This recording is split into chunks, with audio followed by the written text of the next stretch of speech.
দেশে শান্তি স্থিতিশীলতা নিশ্চিতে কাজ করেছে অন্তর্বর্তী সরকার। মালয়েশিয়ায় প্রধান উপদেষ্টা পেলেন সম্মানসূচক ডক্টরেট ডিগ্রি।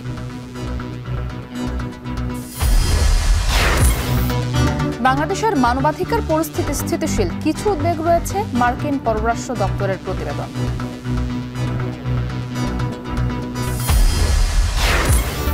সভা সমাবেশ ও আইন না মানায় ঢাকার সড়কে ফিরছে না শৃঙ্খলা, বলছে পুলিশ। সরকারি উদ্যোগের অভাবকেই বুঝছেন বিশেষজ্ঞরা।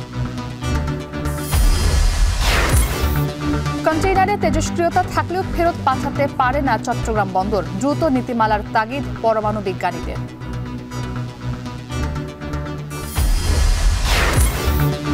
এবং উজানের ঢল টানা বৃষ্টিতে পদ্মা তিস্তায় পানি বাড়ছে, প্লাবিত নিম্নাঞ্চল।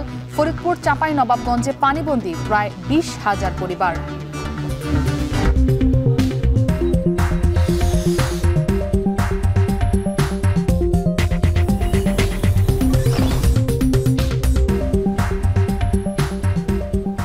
স্বাগত এখন ঢাকায়। পুরো আয়োজন জুড়ে আপনাদের সাথে আছি আমি ইসরাত মুক্তি। দেশে শান্তি স্থিতিশীলতা নিশ্চিতে কাজ করছে অন্তর্বর্তী সরকার, আর সংস্কারকে দেয়া হচ্ছে সর্বোচ্চ অগ্রাধিকার। ইউনিভার্সিটি অফ কেবাংসান মালয়েশিয়ার সমাবর্তন অনুষ্ঠানে এ কথা জানান প্রধান উপদেষ্টা ডক্টর মোহাম্মদ ইউনুস। এ সময় ডক্টর ইউনুসকে সম্মানসূচক ডক্টরেট ডিগ্রি দিয়েছে বিশ্ববিদ্যালয়টি। প্রতিবেদনে বিস্তারিত। শান্তিতে নোবেলজয়ী ডক্টর মোহাম্মদ ইউনুসের ঝুলিতে যোগ হলো আরও একটি সম্মানসূচক doctorate degree.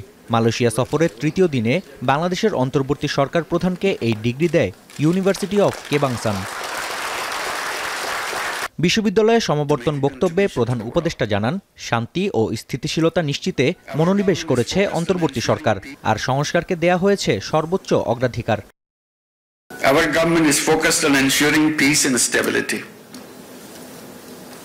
We are committed to strengthening democracy and giving power back to the rightful owners, the people of the country.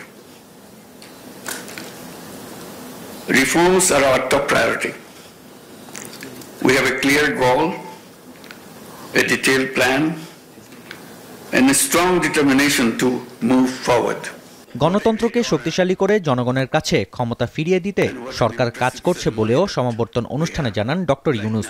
এছাড়া দেশের অর্থনীতিতে পরিবর্তনের লক্ষ্যে মালয়েশিয়ার সহায়তার প্রয়োজনীয়তা উল্লেখ করেন অন্তর্বর্তী সরকার প্রধান। শিক্ষা, গবেষণা ও বাণিজ্যে নিবিড় সহযোগিতার মাধ্যমে টেকসই উন্নয়ন ও সামাজিক উন্নতির ক্ষেত্রে দুই দেশ মডেল হয়ে উঠতে পারে বলে আশা প্রকাশ করেন ডক্টর ইউনুস। এছাড়াও কর্মী হবার বদলে তরুণদের উদ্যোক্তা হবার আহ্বান জানান তিনি। We need big changes in our economy. This includes supporting entrepreneurs, turning everybody into entrepreneurs, investing more in education and technology, and working closely with our international and our regional partners, such as our dear friend Malaysia. এর আগে বুধবার স্থানীয় সময় সকাল 8:30টায় প্রধান উপদেষ্টার সঙ্গে বৈঠক করেন মালয়েশিয়ার শিক্ষামন্ত্রী। পরবর্তীতে বৈঠক হয় এশিয়া জুড়ে মানবাধিকার ও গণতন্ত্র নিয়ে কাজ করা ফোরাম এশিয়ার চেয়ারম্যানের সঙ্গে। এখন মালয়েশিয়া। এদিকে স্থানীয় সময় বুধবার দুপুরে বহুজাতিক বিনিয়োগকারী প্রতিষ্ঠান সানওয়ে গ্রুপের চেয়ারম্যান জেফ্রি চিয়ারের সঙ্গে বৈঠক করবেন প্রধান উপদেষ্টা। সফরের বিষয়ে বিস্তারিত জানাতে যুক্ত হয়েছেন শাহরিয়ার তারেক। মালয়েশিয়ার ব্যবসায়ী প্রতিনিধিদের সঙ্গে প্রধান উপদেষ্টার দুটি বৈঠক হওয়ার কথা, আজ সে বিষয়ে কিছু আপনি জানতে পেরেছেন কিনা?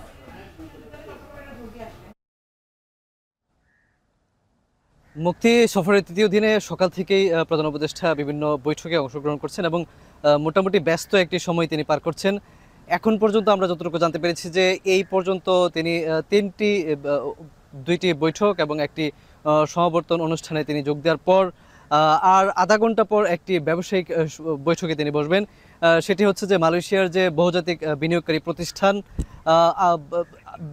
প্রতিষ্ঠান সানওয়ের যে প্রতিষ্ঠাতা এবং যে চেয়ারম্যান, তার সঙ্গে তিনি একটি বৈঠক করবেন এবং সেই বৈঠকে এবং এই যে সানওয়ের যে প্রতিষ্ঠানটি আছে সেটি নিয়ে আপনাদেরকে একটু জানিয়ে রাখি যে এটি কিন্তু একটি বহুজাতিক বিভিন্ন উৎপাদন শিল্প এবং নির্মাণ শিল্প সহ ফার্মাসিউটিক্যাল বিভিন্ন খাতে কিন্তু এই প্রতিষ্ঠানটি বিনিয়োগ করে থাকে। সুতরাং আমরা মনে করা হচ্ছে যে প্রধান উপদেষ্টা এই যে প্রতিষ্ঠানের যে চেয়ারম্যান এবং প্রতিষ্ঠাতা তার সঙ্গে যে বৈঠক করবেন সেখানে তিনি বাংলাদেশে এই প্রতিষ্ঠানকে বিনিয়োগ করার জন্য আহ্বান জানাবেন এবং এই সানওয়ে এই প্রতিষ্ঠানটি কিন্তু মালয়েশিয়াতে বেশ প্রভাবশালী একটি প্রতিষ্ঠান।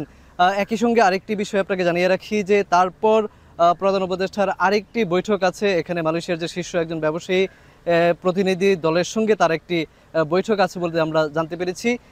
এরপর তিনি আরও কোনো বৈঠক করবেন কিনা এখন পর্যন্ত আমরা নিশ্চিত হতে পারিনি, তবে এটি নিশ্চিত হওয়া গেছে যে তিনি বাংলাদেশ সময় 4টায় মালয়েশিয়া থেকে তিনি বাংলাদেশের উদ্দেশ্যে রওনা দেবেন। মুক্তি জানিয়ে রাখি যে এই যে দ্বিপক্ষীয় যে বৈঠকটি হয়েছে গতকালকে মালয়েশিয়ার সরকার প্রধানের সঙ্গে, এরপর থেকেই বলা হচ্ছিল যে মালয়েশিয়া এবং বাংলাদেশের মধ্যেকার যে সুসম্পর্ক আছে সেটি ভবিষ্যতে আরও সুদৃঢ় হবে এবং পারস্পরিক যে স্বার্থ সংশ্লিষ্ট যে সহযোগিতা সেগুলো বৃদ্ধি হবে। মুক্তি, এই ছিল আমার কাছে সবশেষ মালয়েশিয়া থেকে। শাহরিয়ার তারেক যুক্ত ছিলেন মালয়েশিয়া থেকে। ক্ষমতার পালাবদলের পর কিছুটা উদ্বেগ থাকলেও বাংলাদেশের মানবাধিকার পরিস্থিতি স্থিতিশীল রয়েছে। গণমাধ্যমের পরিস্থিতি উন্নত হয়েছে। মার্কিন পররাষ্ট্র দপ্তরের মানবাধিকার বিষয়ক সবশেষ প্রতিবেদনে এ তথ্য উঠে এসেছে। প্রতিবেদনে উল্লেখ করা হয়, আগের সরকারের আমলে বিচার বহির্ভূত হত্যাকাণ্ড, গুম ও নির্বিচারে আটকের মতো ঘটনার বিশ্বাসযোগ্য খবর পাওয়া গেছে। আওয়ামী লীগ সরকারের আমলে খর্ব করা হয় মত প্রকাশ ও গণমাধ্যমের স্বাধীনতা। মিডিয়ার ওপর আরোপ করা হয় সেন্সরশিপ। যদিও অভিযুক্ত ক্ষমতাসীন দলের কর্মী কিংবা নিরাপত্তা বাহিনীর সদস্যদের বিরুদ্ধে হাতে গোনা কিছু পদক্ষেপ গ্রহণ করে আওয়ামী লীগ সরকার। শেখ হাসিনা পালিয়ে যাবার পর সাবেক সরকারের সদস্যদের মানবাধিকার লঙ্ঘনের অভিযোগে গ্রেপ্তার করে অন্তর্বর্তী সরকার। প্রতিবেদনে বলা হয়, জুলাই আন্দোলনে ছাত্রলীগের বিরুদ্ধে মানবাধিকার লঙ্ঘনের বিশ্বাসযোগ্য খবর বাংলাদেশের মানবাধিকার সংস্থা গণমাধ্যমে নথিভুক্ত হয়েছে। আন্তর্জাতিক অপরাধ ট্রাইব্যুনালে মানবতা বিরোধী অপরাধে অভিযুক্তদের বিচার কাজে অন্তর্বর্তী সরকার জাতিসংঘের সহায়তা নিয়েছে বলেও উল্লেখ করা হয় প্রতিবেদনে। রাজুকের প্লট দুর্নীতির পৃথক 3 মামলায় শেখ হাসিনা, শেখ রেহানা, টিউলিপ সিদ্দিক, রেদওয়ান মুজিব সিদ্দিক সহ 23 জনের বিরুদ্ধে সাক্ষ্য গ্রহণ চলছে। এ নিয়ে আরো জানাতে ঢাকা মহানগর দায়রা জজ আদালত থেকে যুক্ত হয়েছেন রাব্বি হোসেন। রাব্বি, জানাবেন যে এখনো পর্যন্ত এই মামলায় কত জনের সাক্ষ্য গ্রহণ করা হয়েছে?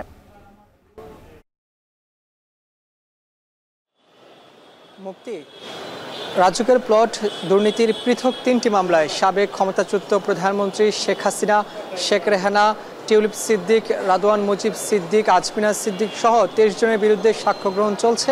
এখন মূলত একজনের সাক্ষ্য গ্রহণই চলছে। দুদক কর্মকর্তা, দুদকের উপপরিচালক সালাউদ্দিন তিনি সাক্ষ্য দিচ্ছেন। তিনি একটি মামলার বাদী, অর্থাৎ বাদীদের সাক্ষ্য গ্রহণী আজকে অনুষ্ঠিত হবে এবং আরও 2 জন সাক্ষী আজকে সাক্ষ্য দিবেন। আজমিনা সিদ্দিক এবং এখানে যারা টিউলিপ সিদ্দিক রয়েছেন তার বিরুদ্ধে সাক্ষ্য দিবেন। মূলত সাক্ষ্যতে আজকে যে কথাগুলো উঠে আসছে যে শেখ হাসিনা যখন প্রধানমন্ত্রী ছিলেন তার ক্ষমতার অপব্যবহার করে তার যে পরিবার রয়েছে শেখ রেহানা এবং শেখ হাসিনার পরিবারের সদস্যরা এই রাজুকের প্লট বরাদ্দ নিয়েছিলেন, রাজুকের আইন অমান্য করেছেন। রাজুকের আইনে বলা আছে যে কোনো ব্যক্তি যদি রাজুকের কোনো প্লট ঢাকা এবং নারায়ণগঞ্জে কোনো প্লট যদি বরাদ্দ নিয়ে থাকে একবার, পরবর্তীতে সে আবার আবেদন করতে পারবে না। আবেদন করলেও সে আবেদনটি বাতিল হবে। কিন্তু এই যে শেখ হাসিনার পরিবার, শেখ রেহানার পরিবার কোনো প্রকার আবেদন করেননি, আবেদন করা ছাড়াই তারা প্লট নিয়েছিলেন এবং রাজুকের অনেক কর্মকর্তা, গণপূর্ত অধিদপ্তরের অনেক কর্মকর্তা তাদের নিজেদের লাভবান হওয়ার উদ্দেশ্য শেখ হাসিনার পরিবারকে, শেখ রেহানার পরিবারকে প্লট দিতে বা প্লট বরাদ্দ দিয়েছিলেন। এই কথাগুলো তারা মূলত আজকে বাদীর যে সাক্ষ্য রয়েছে সেই সাক্ষ্য হয়ে উঠে আসছে এবং আরও 2 জন সাক্ষী রয়েছেন, আরও একজন সাক্ষী রয়েছেন আজমিনা এবং টিউলিপ সিদ্দিকিতে। তারা মূলত আজকে যে কথাগুলো বলবেন আমাদেরকে জানিয়েছেন যে সাক্ষ্যগ্রহণ, লিখিত একটি সাক্ষ্যগ্রহণও তাদের রয়েছে। তারা বলছেন যে টিউলিপ সিদ্দিক তিনি ব্রিটিশ এমপির সেই এমপির পদ কাজে লাগিয়ে তিনি শেখ হাসিনাকে প্রভাবিত করেছেন তার পরিবারের সদস্যদেরকে এই রাজুকের প্লট বরাদ্দ দেওয়ার জন্য এবং এখানে মূলত শেখ হাসিনা নিজে তাদের এই সহযোগিতা করেছেন, এই কথাগুলো তারা বলেছেন।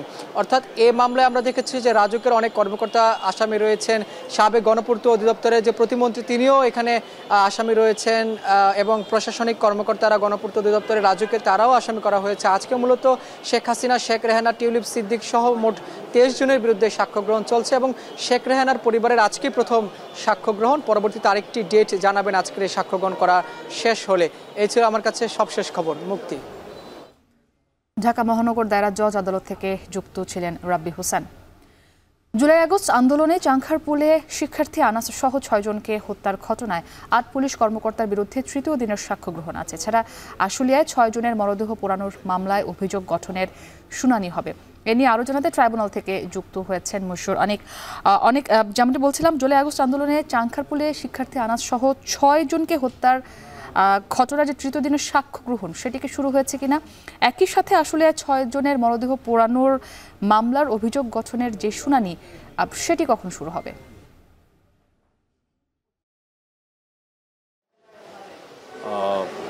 মুক্তি, যেমনটা আপনি বলছিলেন যে আজকে সাক্ষ্য গ্রহণের তৃতীয় দিনের মতো দিন চলছে এবং তাই প্রথম দিন এই মামলা চাংখারপুলের এই মামলায় সাক্ষ্য দিয়েছেন ঠিক শহীদ যে আনাস তার বাবা, এবং সেদিন তার মায়েরও সাক্ষ্য দেওয়ার কথা ছিল কিন্তু অসুস্থতার কারণে তিনি দিতে পারেননি।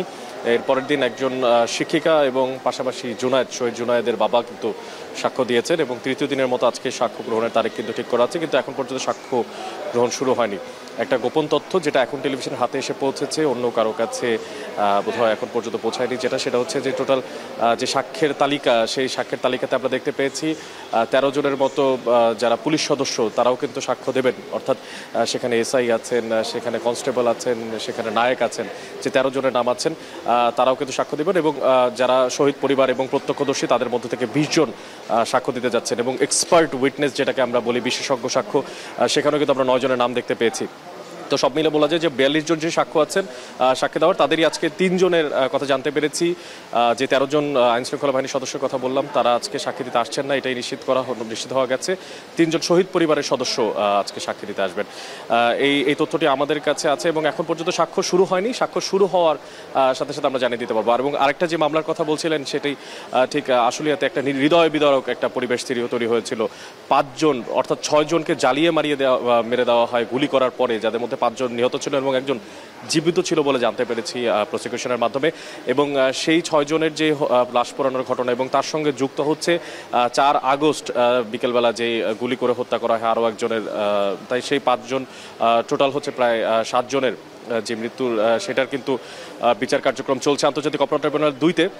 সেখানে আজকে অভিযোগ গঠনের দিন ধার্য করা আছে এবং অভিযোগ গঠনের দিন ধার্য করা অর্থাৎ হচ্ছে প্রথম দিন প্রসিকিউশন কথা বলেছেন, দ্বিতীয় দিন কথা বলবে হচ্ছে আসামি পক্ষের পক্ষ থেকে 2 জন স্টেট ডিফেন্স নিয়োগ করা আছেন, তারা সহ সবাই সেখানে বিবৃতি রাখবেন এবং পরবর্তীতে একটা নির্দিষ্ট তারিখ কিন্তু ঘোষণা করা হবে চার্জ গ্রহণের জন্য। তো মুক্তি, এই ছিল এখন পর্যন্ত আন্তর্জাতিক অপরাধ ট্রাইব্যুনাল থেকে আমার কাছে সবশেষ খবরাখবর। মশিউর অনেক যুক্ত ছিলেন আন্তর্জাতিক অপরাধ ট্রাইব্যুনাল থেকে। গণঅভ্যুত্থানের পর সব জায়গায় পরিবর্তনের আশা থাকলেও নগরীর প্রধান সড়কগুলোর অবস্থা এখনও আগের মতোই। মামলা দিয়ে নিয়ম করেও ফিরছে না শৃঙ্খলা, নিয়ন্ত্রণে আনা যাচ্ছে না যানজট। বিশেষজ্ঞরা বলছেন বর্তমান সরকারের অনিচ্ছা উদ্যোগের অভাবে এই সড়কের চিত্র বদলায়নি। আর পুলিশ বলছে বছর জুড়ে সড়ক আজকে বিভিন্ন রাজনৈতিক দলের সভা সমাবেশ আর আইন না মানার প্রবণতায় অবস্থার উন্নতি হয়নি। সানি মৃধার প্রতিবেদন।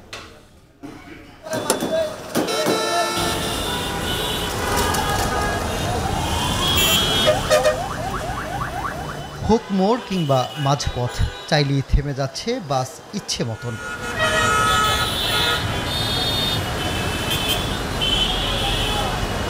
যাত্রী ওঠানো হচ্ছে ফুটবোর্ডে ঝুলে থাকা পর্যন্ত। এতে কার কি হচ্ছে সেটাতে ভ্রুক্ষেপ নেই, যেন এসব অনিয়মই নিয়ম। শহর জুড়ে দাপিয়ে বেড়াচ্ছে রংচটাই সব স্বেচ্ছাচারী বাহনগুলো। গণ অভ্যুত্থান, রাজনৈতিক কিংবা অরাজনৈতিক সরকার, কিছুতেই কিছু হয় না সড়কে বিশৃঙ্খলা তৈরির এসব বাস মালিক, শ্রমিক কিংবা ড্রাইভারদের। আমি এখন রাজধানীর পল্টন মোড়ে আছি। এই মোড় থেকে সোজা প্রেস ক্লাব সচিবালয় দিয়ে বের হয়ে যায় এবং এই পাশটাতেই কিন্তু রয়েছে গুলিস্তান।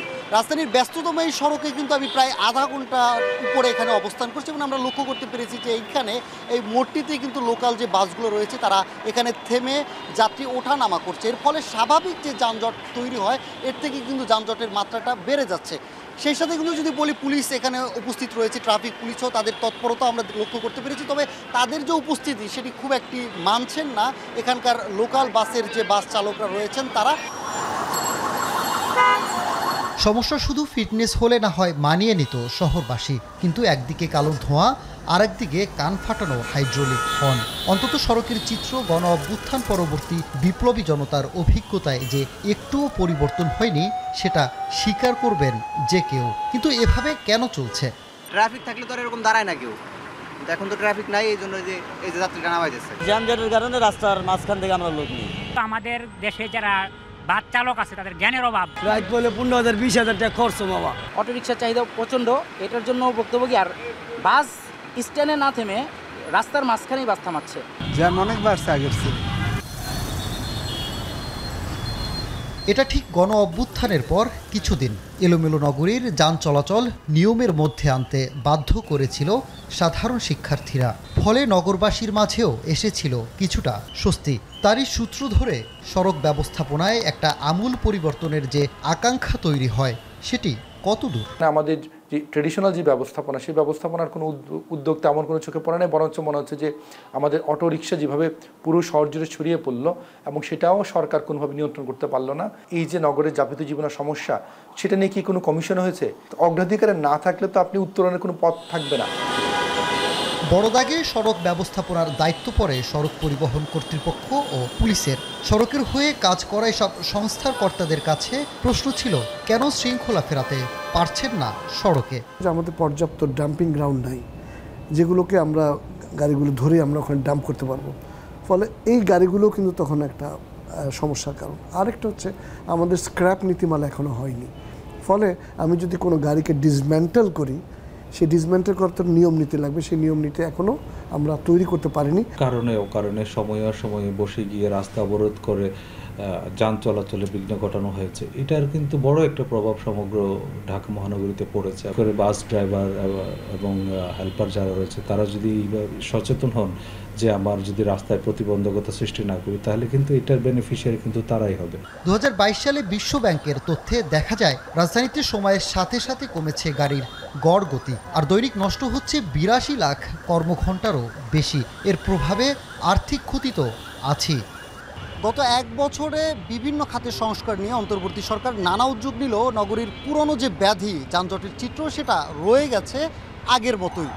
তবে কবে নাগাদ এই দুর্ভোগ থেকে সাধারণ মানুষ মুক্তি পাবে কিংবা আদৌ পাবে কিনা, সেই প্রশ্নই এখন নগরবাসীর মনে। সানিম মৃধা, এখন ঢাকা। গত 11 বছরে চট্টগ্রাম বন্দরে মোট 46টি কন্টেইনারে তেজস্ক্রিয় পদার্থের উপস্থিতি মিলেছে। আন্তর্জাতিক কনভেনশন অনুযায়ী কোনো কন্টেইনারে তেজস্ক্রিয়তা শনাক্ত হলে উৎস বা রপ্তানিকারক দেশে তা ফেরত পাঠানোর নিয়ম। কিন্তু নানা জটিলতায় হাতে গোনা 2-1টি ছাড়া অধিকাংশ কন্টেইনারই ফেরত পাঠাতে পারেনি বাংলাদেশ। জনস্বাস্থ্যের জন্য ক্ষতিকর এসব পদার্থ সংরক্ষণ করতে হচ্ছে সাভারের কেন্দ্রীয় তেজস্ক্রিয় বর্জ্য সংরক্ষণাগারে, যা অনেক জটিল ও ব্যয়বহুল এবং আণবিক শক্তি কমিশনের জন্য বোঝাস্বরূপ। বাংলাদেশ যেন তেজস্ক্রিয় বর্জ্যের ভাগারে পরিণত না হয়, এজন্য জোরালো পদক্ষেপের আহ্বান পরমাণু বিজ্ঞানীদের। হাজিরা শৈলীর প্রতিবেদন। যুক্তরাষ্ট্রের সহায়তায় চট্টগ্রাম বন্দরে প্রথম তেজস্ক্রিয়তা শনাক্তকরণ যন্ত্র স্থাপন হয় 2011 সালে।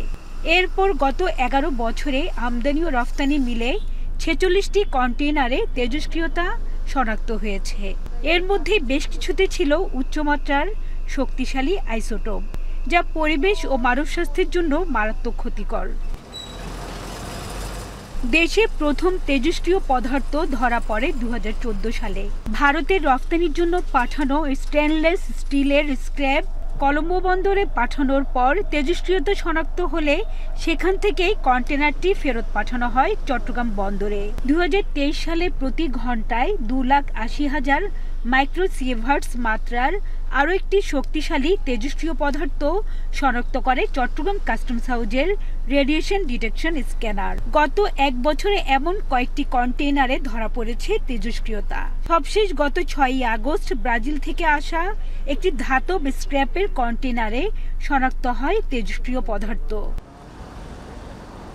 আন্তর্জাতিক আইনে আমদানি হওয়া পণ্যে তেজস্ক্রিয়তা মিললে উৎস দেশে ফেরত পাঠানোর নিয়ম। চট্টগ্রাম কাস্টমস হাউজের তথ্য মতে 2-1টি ছাড়া নানা জটিলতায় বাকি তেজস্ক্রিয় দূষণযুক্ত পণ্য ফেরত পাঠানো যায়নি। ফলে এসব তেজস্ক্রিয় পদার্থ নিষ্পত্তির জন্য আমদানিকারককে বহন করতে হচ্ছে বিপুল অঙ্কের অর্থ। আর ধ্বংস সম্ভব না হওয়ায় নিরাপদে সংরক্ষণে পরমাণু শক্তি কমিশনকেও পোহাতে হচ্ছে নানা ঝক্কি ঝামেলা। অ্যাটমিক এনার্জি কমিশন যে আইএনএসটি এটাকে ডিসপোজের জন্য ওখানে নিয়ে যায় এবং ওখানে শিল্ডিং করে দীর্ঘ বছর 200, 300, 400 বছরের জন্য ওটা ওখানে যে শিল্ডিং করে ডিসপোজের উদ্দেশ্যে যে রাখতে হয়, এটা ওনাদের জন্য একটা বার্ডেন হয়ে যায়। আর আমাদের দেশের যে ইম্পোর্টাররা ইম্পোর্ট করে তাদেরও এখানে ডিসপোজ চার্জ দিতে হয়, এটাও একটু তাদের মানে কস্ট বেড়ে যায়। স্বাস্থ্যের জন্য ঝুঁকিপূর্ণ এই তেজস্ক্রিয় পদার্থ সংরক্ষণ করাটাও জটিল প্রক্রিয়া। পরমাণু বিজ্ঞানীরা বলছেন, আমদানি নীতিতে খাদ্যপণ্যের তেজস্ক্রিয়তা শনাক্ত হলে উৎস দেশে ফেরত পাঠানোর নিয়ম থাকলেও শিল্পপণ্যের তেজস্ক্রিয়তার বিষয়ে সুনির্দিষ্ট নীতি নেই। ফলে এই সুযোগে রফতানিকারক বা সংশ্লিষ্ট দেশ অনেক সময় পার পেয়ে যায়। সেটা যে কোনো পণ্য যে দেশ থেকে এটা সরজেছে এটা ফেরত যাবে, কেন পাঠানো এর আগে হয় নাই সেটা হয়তো এটাই ওনারা ক্লিয়ারলি কোনো মানে আইন ওনাদের হাতে বা নীতিমালা ওনাদের হাতে নাই, কিন্তু ইন্টারন্যাশনাল কনভেনশন অনুযায়ী যে দেশ থেকে আসছে ওই দেশে ফেরত যাওয়ার কথা। রেগুলেটরি অথরিটি সবসময় নিয়ম হচ্ছে ওনাদের অ্যাক্ট অনুযায়ী যে কোনো রেডিওঅ্যাক্টিভ প্রোডাক্ট আসলে এটা রিএক্সপোর্ট করতে হয়, এবং ওনারা প্রথম পত্রটা যেটা দেন ওইটাই বলেন যে এটা রিএক্সপোর্ট করার জন্য, কিন্তু ওই যে বললাম অনেক জটিলতার কারণে সেটা আর সম্ভবপর হয়ে ওঠে না। তো এই সংক্রান্ত বিষয় নিয়ে আমি মনে করি এটা আসলে আমাদের কাস্টমসের তরফ থেকে না, বাংলাদেশ অ্যাটমিক এনার্জি কমিশন এবং রেগুলেটরি অথরিটির মাধ্যমে ইন্টারন্যাশনাল অ্যাটমিক এনার্জি এজেন্সির মাধ্যমে এটা হয়তো ওনারা ওখানে বলতে পারেন। এটা ইন্টারন্যাশনাল অ্যাটমিক এনার্জি এজেন্সি চাইলে এটার ব্যাপারে একটা ব্যবস্থা নিতে পারেন। তেজস্ক্রিয় দূষণ থেকে বন্ধ্যাত্ব, বিকলাঙ্গ সন্তান জন্ম, মানসিক বৈকল্য, ক্যান্সার সহ হতে পারে নানা রোগ। সবশেষ ব্রাজিল থেকে আসা ধাতব পণ্যে তেজস্ক্রিয়তা পাওয়ার বিষয়ে যোগাযোগ করা হলে পরমাণু শক্তি কমিশনের কর্মকর্তারা জানান, পুরো বিষয়ে বিস্তারিত জানার পর আইন অনুযায়ী পদক্ষেপ নেওয়া হবে। হাজেরা শিউলি, এখন, চট্টগ্রাম। রাজশাহীতে বেড়েছে পদ্মা নদীর পানি, ইতিমধ্যে প্লাবিত হয়েছে নদী তীরবর্তী নিম্নাঞ্চল। এদিকে ফরিদপুরেও পদ্মার পানি বৃদ্ধিতে প্লাবিত হয়েছে 4 উপজেলার অন্তত 10,000 পরিবার। এদিকে বাড়ছে নদী ভাঙন। এই নিয়ে আরও জানাতে রাজশাহীর টি বাঁধ এলাকা থেকে যুক্ত হয়েছেন মারুফ হাসান ও ফরিদপুর থেকে যুক্ত হয়েছেন মফিজুর রহমান শিপন। মারুফ, জানাবেন পদ্মার পানি কি পরিমাণে বৃদ্ধি পেয়েছে এবং কোন কোন এলাকা প্লাবিত হয়েছে? মুক্তি, এখন আমি দাঁড়িয়ে আছি রাজশাহীর টি বাঁধ এলাকায়। আমি সকাল থেকে এখানে দেখাচ্ছিলাম যে রাজশাহীর এই পদ্মা নদীর পানি কিভাবে বৃদ্ধি পাচ্ছে এবং তার সবশেষ আপডেট তথ্যগুলো। এখন পর্যন্ত সকাল 9টা নাগাদ যে রেকর্ড আছে পানি, সেই সীমা অনুযায়ী আমরা তথ্য পেয়েছি। সেই তথ্য অনুযায়ী এখন পানির যে সীমা সেটি হচ্ছে 17.49 এবং এই সীমা এবং নির্ধারিত যে শহরের বাঁধের যে সীমা সেটি কিন্তু আছে 18.05 মিটার, যা এখনও 56.56 মিটার নিচ দিয়ে কিন্তু পানি প্রবাহিত হচ্ছে। এবং শহরের যেসব নিম্নাঞ্চল আছে সেই নিম্নাঞ্চলগুলো প্লাবিত হয়ে গেছে। আমি যেসব নিম্নাঞ্চল প্লাবিত হয়েছে সেইগুলো যদি একটু বলা যায়, এদিকে পদ্মার পানির চরাঞ্চলে কিছু জায়গা ছিল, যেমন পঞ্চবটি, তালাই, মারি, কাজলা, পাঠানপাড়া, বুলনপুর, শ্রীরামপুর এলাকার ঘরবাড়িতে পানি উঠে গেছে এবং তাদের অনেকে জিনিসপত্র নিয়ে শহররক্ষার বাঁধে আশ্রয় নিয়েছে। পাশাপাশি এখানে রাজশাহী শহর থেকে দক্ষিণ ভারত সীমান্তে সংলগ্ন যেসব চর আছে, চর খিদিরপুর, খানপুর, মিডল চর ডুবে গেছে। এসব এলাকার মানুষ বাড়িঘর এবং গবাদি পশু নিয়ে তীরবর্তী স্থানে কিন্তু আশ্রয় নিয়েছে। এখানে রাজশাহী পানি উন্নয়ন বোর্ডের নির্বাহী প্রকৌশলীর সঙ্গে আমরা কথা বলেছি। তিনি বলছেন যে ফারাক্কার সবগুলো কপাট খুলে দেওয়ার কারণেই মূলত ভারত বাংলাদেশ দুই দেশের প্রচুর বৃষ্টিপাত হওয়ার কারণে পদ্মার পানি প্রতিদিনই কিন্তু বৃদ্ধি পাচ্ছে এবং গত 2-3 দিন যে পরিমাণ বৃদ্ধি পাচ্ছে সেই হিসেব অনুযায়ী দেখা যাচ্ছে যে 3 থেকে 4 সেন্টিমিটার গড়ে বৃদ্ধি পাচ্ছে এই পানির প্রবাহটা। এবং পাশাপাশি যেসব নিম্ন অঞ্চলের কথা বলছিলাম, সেই নিম্ন অঞ্চলের লোকজনকে নিরাপদ আশ্রয়স্থলে নিয়ে যাওয়া হয়েছে। পাশাপাশি পানি উন্নয়ন বোর্ড এখানে নিরাপত্তার স্বার্থে রাজশাহীর টি বাঁধ এবং যে আই বাঁধ রয়েছে সেগুলো চলাচল স্বাভাবিক না রেখে তারা এখানে নিষেধাজ্ঞা জারি করেছে। যতক্ষণ না পর্যন্ত এখানে পানি প্রবাহ স্বাভাবিক না হয় ততদিন এটি বন্ধ থাকবে।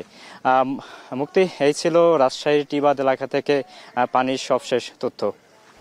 শিপন, আমরা রাজশাহীর খবর জানছিলাম, জানাবেন ফরিদপুরে পদ্মার পানি বৃদ্ধিতে কোনো এলাকা প্লাবিত হয়েছে কিনা এবং নদী ভাঙনে ক্ষয়ক্ষতির চিত্র সেখানে কেমন দেখছেন জানাবেন। আপনি জানেন যে গত এক সপ্তাহ যাবৎ উজান থেকে নেমে আসা পানিতেই মূলত ফরিদপুর অঞ্চলের নদ নদীর পানি বাড়ছে প্রতিদিনই।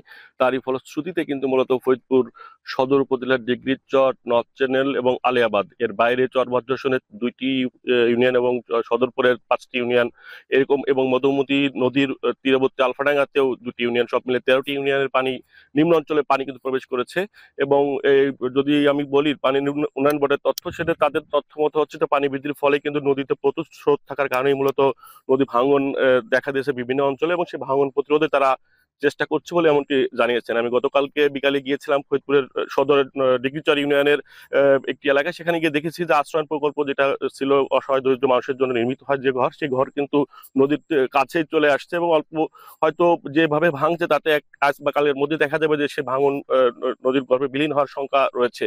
আমি এই প্রসঙ্গে কথা বলেছিলাম জেলা প্রশাসনের সঙ্গে ফরিদপুরের, তারা বলেছেন যে ওই অঞ্চলে যারা বসতি আছে তাদেরকে নতুন করে পুনর্বাসন করার জন্য আমরা পদক্ষেপ নেব এবং ওই যে ঘরগুলো আছে সেই ঘরগুলো রক্ষার্থে সরকারি সম্পদ রক্ষার্থে প্রয়োজনীয় আমরা ঘরগুলোকে ভেঙে অন্যত্র সরিয়ে নেওয়ার চেষ্টা করবো এমনটি আমাদেরকে বলেছেন। তো আপনাকে বলতে হয় যে নদীর পানির বৃদ্ধির ফলে কিন্তু নদী বেষ্টিত যে চরাঞ্চল সেই সব জায়গায় কিন্তু মূলত এখন পানি প্রবেশ করেছে। স্বাভাবিকভাবে চরাঞ্চলে মানুষের যাতায়াতের যে মাধ্যম থাকে মোটরসাইকেল বা ঘোড়ার গাড়ি, সেটা কিন্তু এখন চলাচল প্রায় বন্ধ হয়ে গেছে একরকম। এখন নৌকায় চলাচল করছে, শহরের সঙ্গে তাদের যোগাযোগটা এমন ভাবে চলছে এমনটি আমরা দেখতে পেয়েছি। তো চরাঞ্চলে মানুষের বক্তব্য ছিল যে তাদের যে এই মুহূর্তে ধান ক্ষেত এবং ফসলি জাতীয় সবজি জাতীয় যে ফসলগুলো ছিল সেখানে সেই ক্ষেত্রে কিন্তু পানি প্রবেশ করেছে, যে কারণে কিন্তু তারা সেই ক্ষেত নষ্ট হওয়ার শঙ্কা রয়েছে। আমরা কথা বলেছিলাম কৃষি সম্প্রসারণের উপপরিচালক ফরিদপুরের শাহিদুজ্জামানের সঙ্গে, তিনি বলেছেন যে যেসব অঞ্চল নিম্ন অঞ্চল জেলার নদীর তীরবর্তী এলাকায় সেই সব অঞ্চলের যে ইউনিয়ন সুপারভাইজার রয়েছে তাদের কৃষি বিভাগের তাদেরকে নির্দেশনা দেওয়া হয়েছে নজরদারি করার জন্য এবং খোঁজখবর রাখার জন্য। অন্যদিকে জেলা প্রশাসক কামরুল হাসান মোল্লা তিনি গণমাধ্যম কর্মীদের জানিয়েছেন যে যেসব অঞ্চলে পানি সাধারণত বর্ষার সময় আসে সেসব ইউনিয়নের যে নির্বাহী অফিসার এবং জনপ্রতিনিধি রয়েছে তাদেরকেও আমরা সজাগ দৃষ্টি রাখার ব্যাপারে পরামর্শ দিয়েছি। তো এ ছিল ফরিদপুরের সর্বশেষ নদীতে পানি বৃদ্ধির খবর। মুক্তি। পদ্মা নদীর পানি বৃদ্ধির কারণে নদী তীরবর্তী নিম্নাঞ্চলগুলো প্লাবিত হয়েছে সে খবর জানাতে রাজশাহী ও ফরিদপুর থেকে যুক্ত ছিলেন সহকর্মীরা। এদিকে উজানের ঢল ও টানা বৃষ্টিতে পদ্মা ও তিস্তার পানি বৃদ্ধি অব্যাহত রয়েছে। এতে প্লাবিত হচ্ছে নদী তীরবর্তী নিম্নাঞ্চল।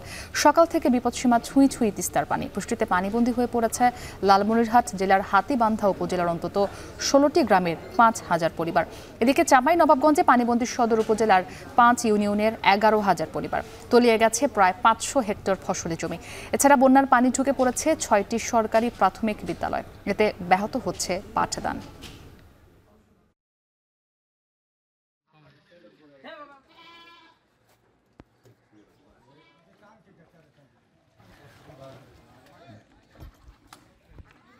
সাম্প্রতিক উজান থেকে নেমে আসা পানি এবং মৌসুমি বৃষ্টিপাতের ফলে চাঁপাইনবাবগঞ্জ জেলার পদ্মা এবং এর অববাহিকা অঞ্চলে বেশ কিছু নিম্নাঞ্চলে পানি ঢুকে গেছে।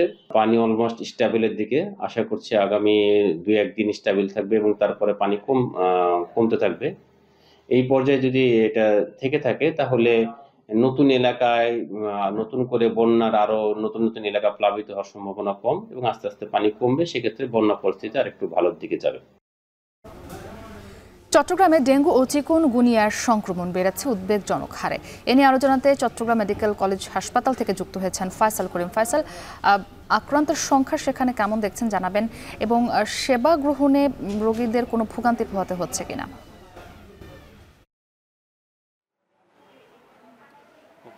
বছরের এই সময়টা আসলে ডেঙ্গু, চিকুনগুনিয়া কিংবা এই ফ্লু কেন্দ্রিক যেই অসুখগুলো আছে সেগুলো ছড়ানোর জন্য একটি ঝুঁকিপূর্ণ সময় এবং এই সময়টাতে আসলে ব্যাপক হারে এসব ছড়িয়ে থাকে। আমরা দেখছি যে মূলত জুলাই মাস থেকেই ডেঙ্গু এবং চিকুনগুনিয়ার প্রকোপটা চট্টগ্রামে মারাত্মক আকার ধারণ করতে শুরু করেছে। বিশেষ করে আমরা যেটি দেখেছি যে আসলে জুলাই মাসে এই সংখ্যা যেখানে গত বছর ছিল মাত্র 198 জন, সেখানে আমরা এই বছর দেখছি সেটি গত জুলাইয়ের সাথে যদি তুলনা করি 198 জনের বিপরীতে এই জুলাই মাসে সেটি ছিল 430 জনের মতো এবং এই আগস্টের হিসাব যদি ধরি তাহলে দেখা যাবে 30 জন কিন্তু ইতিমধ্যে আক্রান্ত হয়েছে, যেখানে গত বছরের আগস্টে এই সংখ্যা ছিল 202 জন এবং আশঙ্কাজনক হারে বাড়ছে ডেঙ্গু এবং চিকুনগুনিয়ার প্রকোপ। এবং আমরা যদি দেখছি যে এইখানে চিকিৎসকরা এখানে চিকিৎসা দিচ্ছেন, চিকিৎসকরা এখানে চিকিৎসা দিচ্ছেন এবং আমরা দেখছি যে চিকিৎসকদের চিকিৎসা দিতে আন্তরিকতার কোনো ঘাটতি নেই।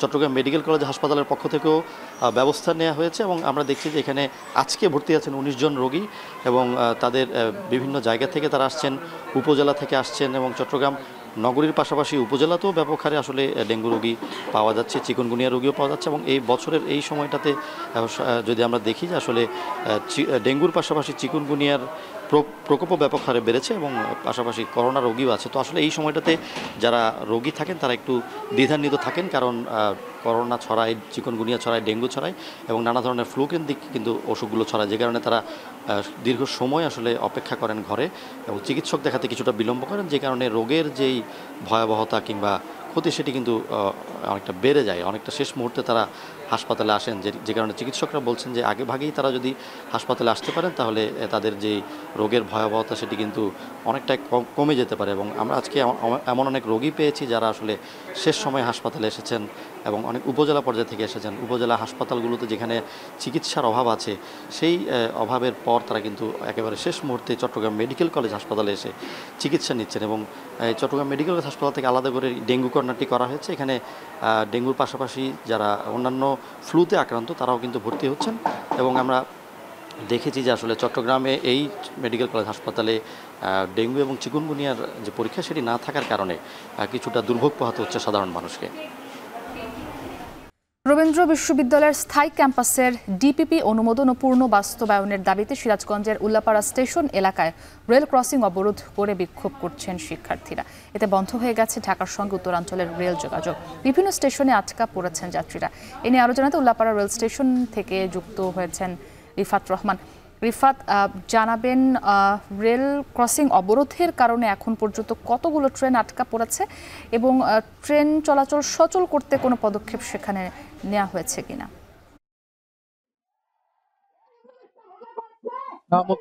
রবীন্দ্র বিশ্ববিদ্যালয়ের স্থায়ী ক্যাম্পাস নির্মাণের দাবিতে শিক্ষার্থীদের যে রেলপথ অবরোধ কর্মসূচি সেটি কিন্তু চলছে সকাল 9টা থেকে। তারা এই উল্লাপাড়া স্টেশনের পাশে যে রেল ক্রসিংটি রয়েছে সেখানে তারা অবস্থান নিয়ে অবরোধ করে।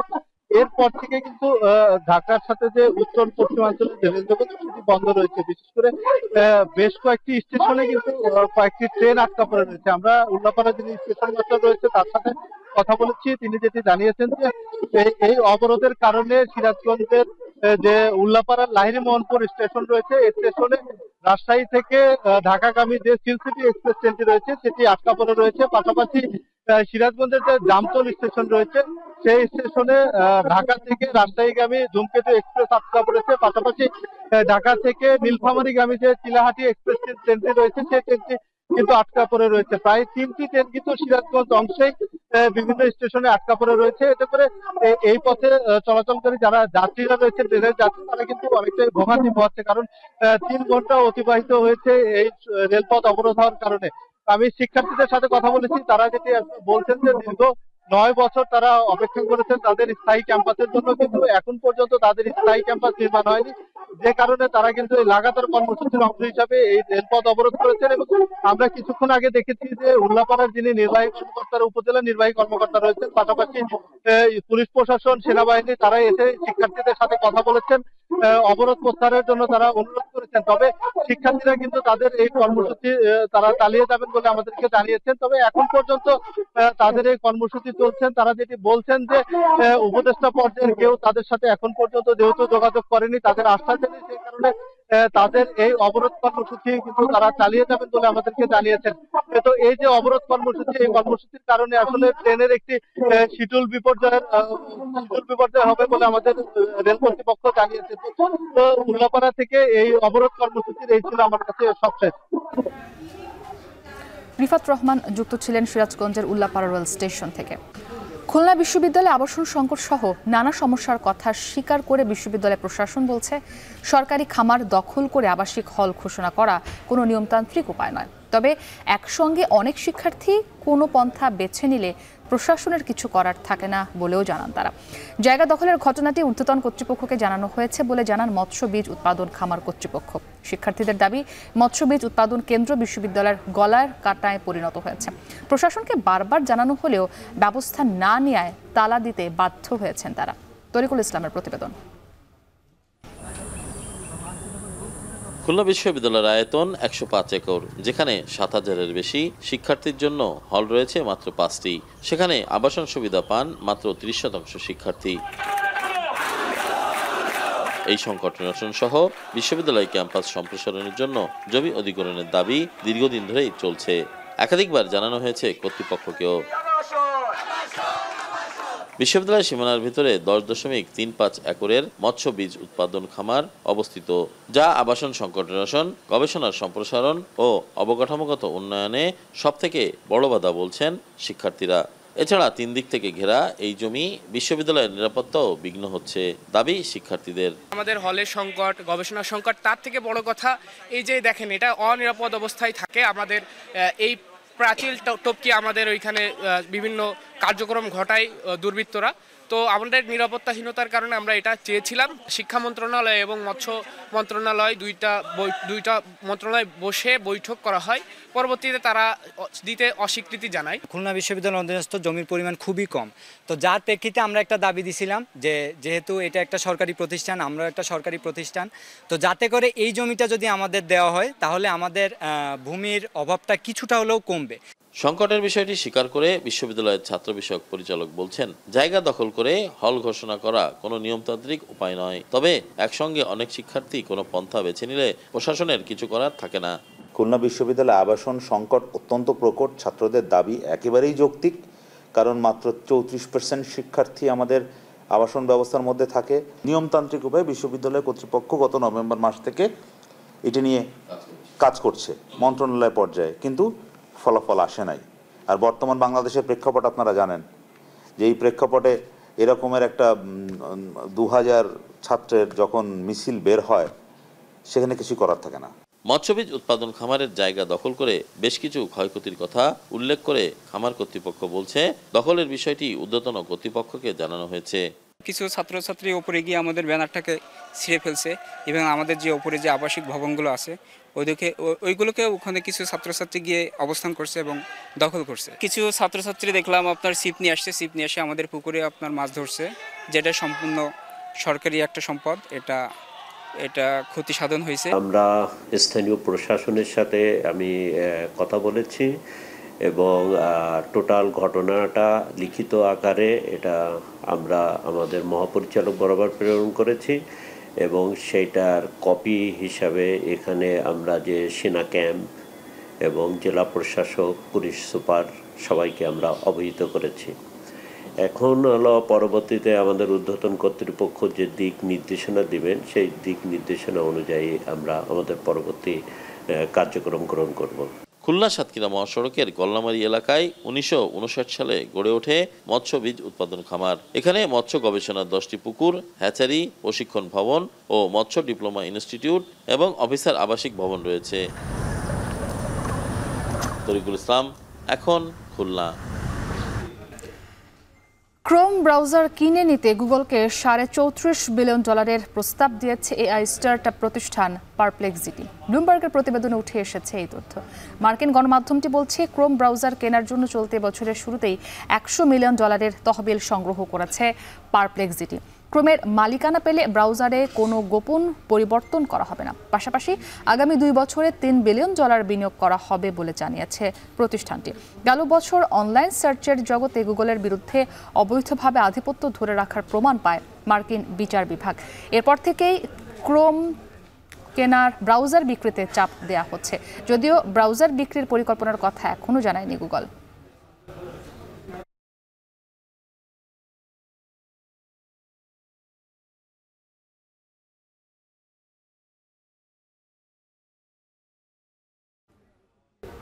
মৌসুমের প্রথম বড় ট্রফি উয়েফা সুপার কাপ ফাইনালে চ্যাম্পিয়ন্স লিগ জয়ী প্যারিস সেন্ট জার্মেইয়ের মুখোমুখি Europa league champion Tottenham Hotspur.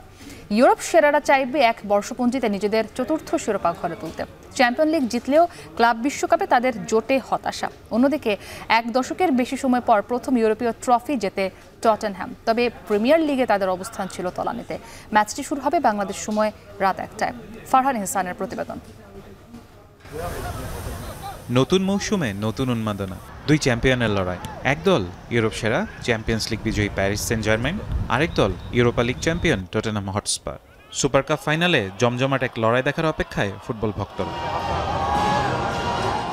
Champions league ফাইনালে ইন্টার মিলানকে 5-0 গোলে উড়িয়ে দিয়েছিল লুইস এনরিকের শিষ্যরা।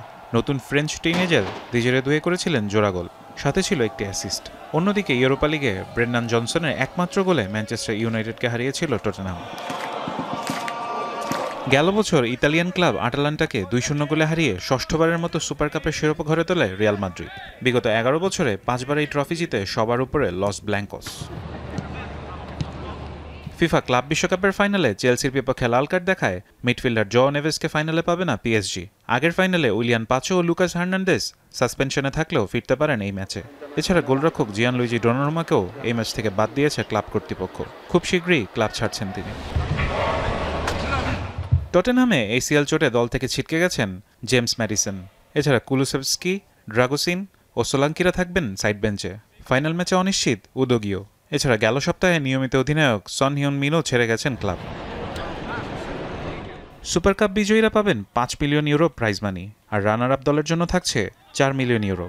ইতালির উদিনে শহরে ব্লু এনার্জি স্টেডিয়ামে ম্যাচ শুরু হবে বাংলাদেশ সময় রাত 1টায়।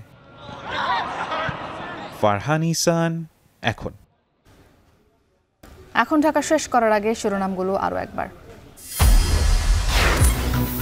জনগণের কাছে ক্ষমতা ফিরিয়ে দিতে কাজ করছে সরকার, মালয়েশিয়ার প্রধান উপদেষ্টা। কেবাংসান বিশ্ববিদ্যালয়ে ডক্টরেট ডিগ্রি গ্রহণ। বাংলাদেশের মানবাধিকার পরিস্থিতি স্থিতিশীল, তবে কিছুটা উদ্বেগ রয়েছে, মার্কিন পররাষ্ট্র দপ্তরের প্রতিবেদন।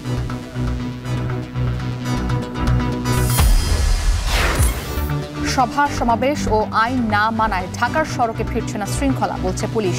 সরকারি উদ্যোগের অভাবকেই দুষছেন বিশেষজ্ঞরা। কন্টেইনারে তেজস্ক্রিয়তা থাকলেও ফেরত পাঠাতে পারে না চট্টগ্রাম বন্দর, দ্রুত নীতিমালার তাগিদ পরমাণু বিজ্ঞানীদের।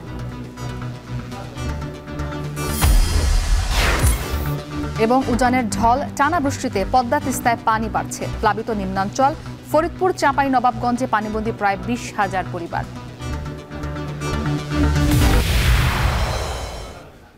এই ছিল এখন ঢাকায়। এখন টেলিভিশন ওয়েবসাইটে দেখতে ভিজিট করুন এখন.tv। এছাড়া ফেসবুকে দেখতে ভিজিট করুন facebook.com/tv.এখন, আর ইউটিউবে সরাসরি দেখুন youtube.com/c/echontv-তে।